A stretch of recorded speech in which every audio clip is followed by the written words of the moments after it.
another Hip Hop Heads podcast. On the line right now, we have J Fliz. How are you doing, my friend? I'm good, man. How you doing? I am doing perfect, man. I'm doing perfect. So you're here to, sorry, what are you here to promote to start off with? Do you have like a new album coming out, a new single? Yeah, well, I actually just announced the other day my new album's dropping August 31st called If You Don't Know, entirely produced by a homie of mine from Italy named Mauro. Nice one, nice one. So we'll get to that near the end. Cool. First, we'll go into some questions. So my first question for everybody is what comes to mind when I ask about your first childhood memory? First childhood memory in general? Yeah. Man, that's a bad question for me. I tell people all the time I got the worst memory ever. Okay, right. Okay, we'll move on. Again, this is another memory question, but your first experience of listening to hip-hop music? Well, hip hop music, definitely, it was getting into the East Coast stuff like Nas, Wu-Tang, Notorious B.I.G., Mobb Deep. That was some of the first hip hop I listened to. And then it kind of spawned out from there. I listened to some West Coast stuff like Tupac and Bone Thugs and Harmony, stuff like that. And then as I hit my teenager years, I really kind of got into the Boston underground scene with a lot of the cats here. Do you have you been following a lot of those guys? Like I know guys like Acrobatic, Edo G, Terminology. Those guys came over and done a tour together. Yep. As well, Rex Boston as well. Yep. Quite a big scene over there in Boston. Yeah, it's it's always been pretty legit, even since back in the day with Edo. But yeah, then cats like Acrobatic, Mr. Lift, 7L and Esoteric, all them dudes kind of were big when, I got into it when I was 13, 14. I probably started listening to all those guys. And it's been cool since then, since I started making music. I've worked with Esoteric. I have a joint with Rex. So yeah, the Terminology too. I don't have a joint with him. But yeah, all them cats are super dope, and they kind of helped keep Boston on the map. And now there's, I feel like, a whole new kind of crew of Boston artists that are coming up, and it's been dope to be a part of it. Definitely, man, definitely. So when did you start to get serious about your music, and do you remember what sparked the change? I always been a fan. Yeah. I mean, I always did it my whole life. In high school, even we started cutting class and spinning records and stuff like that. And then, it was 2012 when I dropped my first legit album, and that, which had Esoteric on it, had Planetary on it from Army of the Pharaohs, Outer Space. So that's kind of when I started to take it more serious. But even then, I never treated it like, oh, this is what I want to necessarily do for a living, because that's the type of 1 in a million thing. There's 2 million artists out here making music and putting shit out every day. So, I was always smart about, how realistic doing it full time was and making a living off of it. And, but I do take it very serious. I always have. I put a lot of thought into everything, a lot of time, a lot of energy. So even if it's, not my primary, thing I do, and it's not how I make a living, I treat it like it's a second job for sure. And do you do lots of other things as well? Do you MC, produce? Do you do any other things? Is primarily MCing. I've produced one album, which was my album Grown, which came out last November, which is basically when I dove back into music. I took 2.5 years off when my first son was born. I wasn't making any music. I was just focusing on family. And kind of when COVID hit, I was I got a little bit of extra free time. I was and I always missed music the 2.5 years I took off. So I was I'm going to get back into it. And at the time, I'd been away so long, I wasn't working with any artists or producers, or really, I didn't have much to do. So I decided to make my own beats too. So that album Grown, I made all the beats on that. So that came out really dope. I was super proud of that. But since then, I've just had so many people reaching out. I haven't had to make a beat since. So I wouldn't call myself a producer by any means. I'm definitely just an MC, and that's kind of my thing. Well, again, that's one of the many. good things that unfortunately came from COVID is that people like learning new stuff. There's guys like started businesses and stuff like during that time, just because they were fucking bored for like a Mm-hmm. year and a half. Yep. And it's amazing to see like other people getting into production.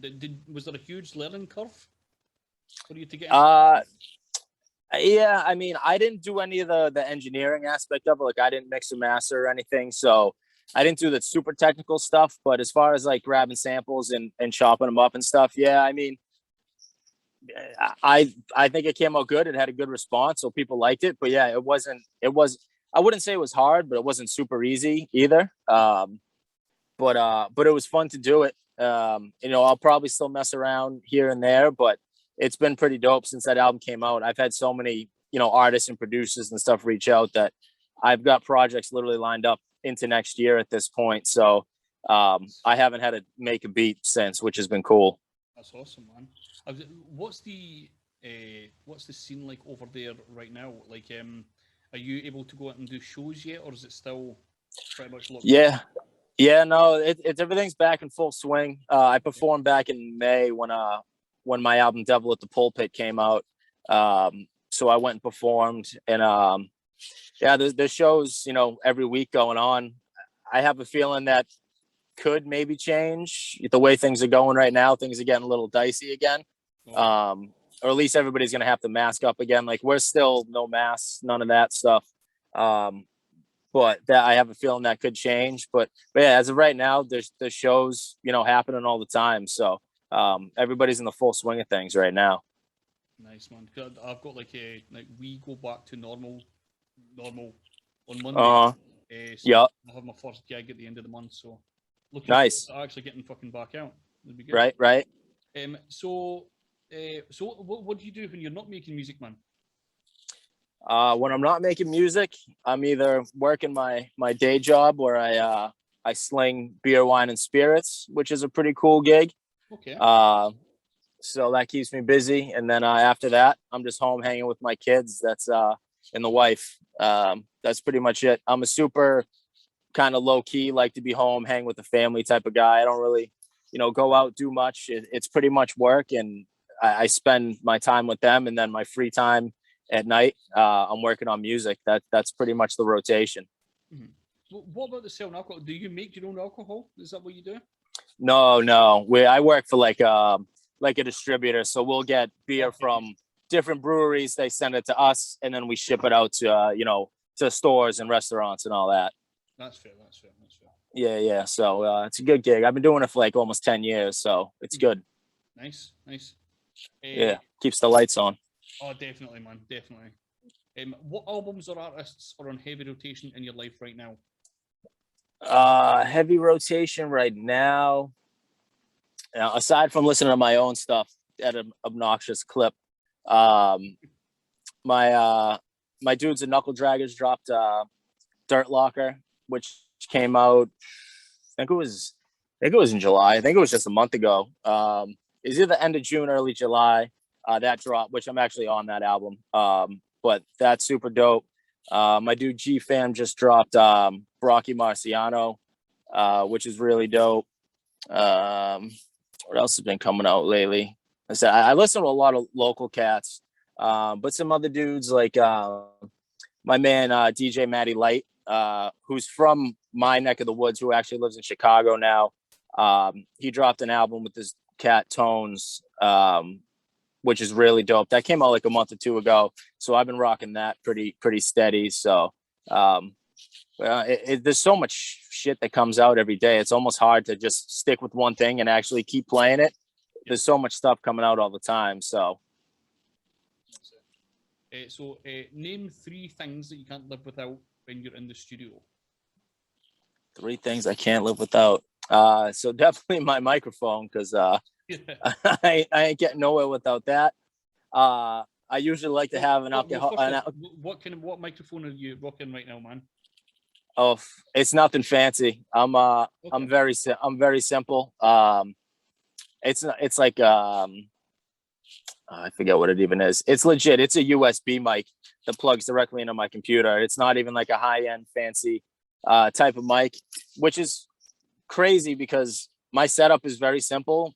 but the quality of the stuff I put out is you'd never know the difference. Yeah, I was going to say you could still get a really good sound from even just like the most mediocre of stuff a lot of the time.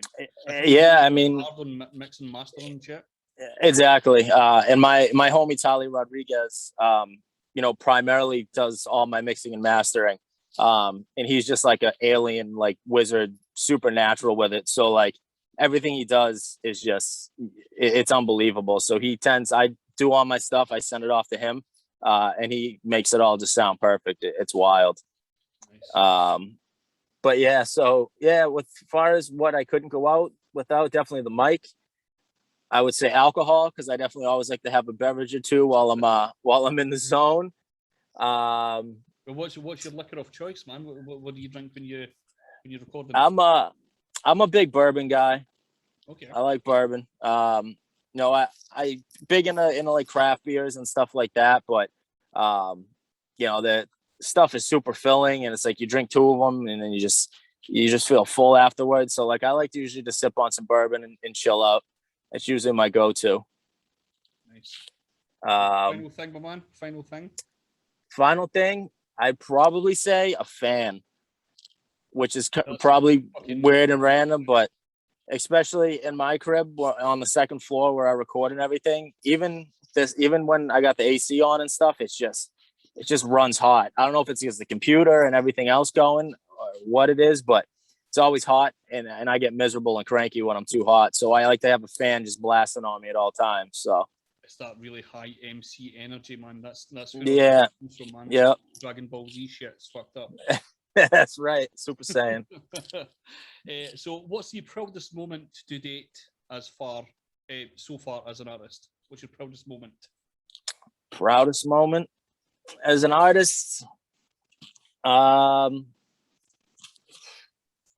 call. One of them that definitely stands out, which is going back probably 10 years now. There's a spot here in Boston, it's in Cambridge, right outside of Boston, called the Middle East, which is kind of like the premier kind of like hip hop spot. Like, you know, all the cats that come through, whether the really big artists or small artists, like it's kind of that pedestal for like where everybody wants to be at and like where they want to perform. And back then I was actually in a band. I was an MC, but it was all live instruments. Right. We were kind of like the Roots meets the Beastie Boys type of gig. And we sold that show out, and it was just the craziest show. Like the response from the crowd, just the place was just rocking. It was definitely one of my favorite moments as an artist, for sure. Awesome, man. Awesome. So we're about near the end here. So what are we promoting? If you talk to us about your is it a new album you said, yeah?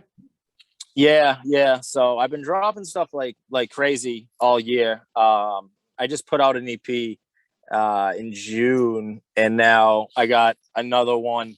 I don't know if you consider an EP an LP. It's 7 tracks. Yeah. I don't know how people specify shit nowadays, but yeah. So it's with another homie of mine out of Italy. His name's Maro, and he's really dope. So we started working a while back and put this together, and it's called If You Don't Know. It's kind of just like a little something to make people be like, I don't know, what don't I know? Shit, I got to listen to this and find out. So, and then it's a little bit about, I give a little bit of background about myself coming up and some of the stuff I went through, like as a young cat, and I started rhyming and stuff like that. So you get like a little bit of feedback, a little backstory of me, I should say. But yeah, that drops August 31st. And it's a cool little album. It's a little more laid back, lighthearted. It's got like very much of a vibe to it.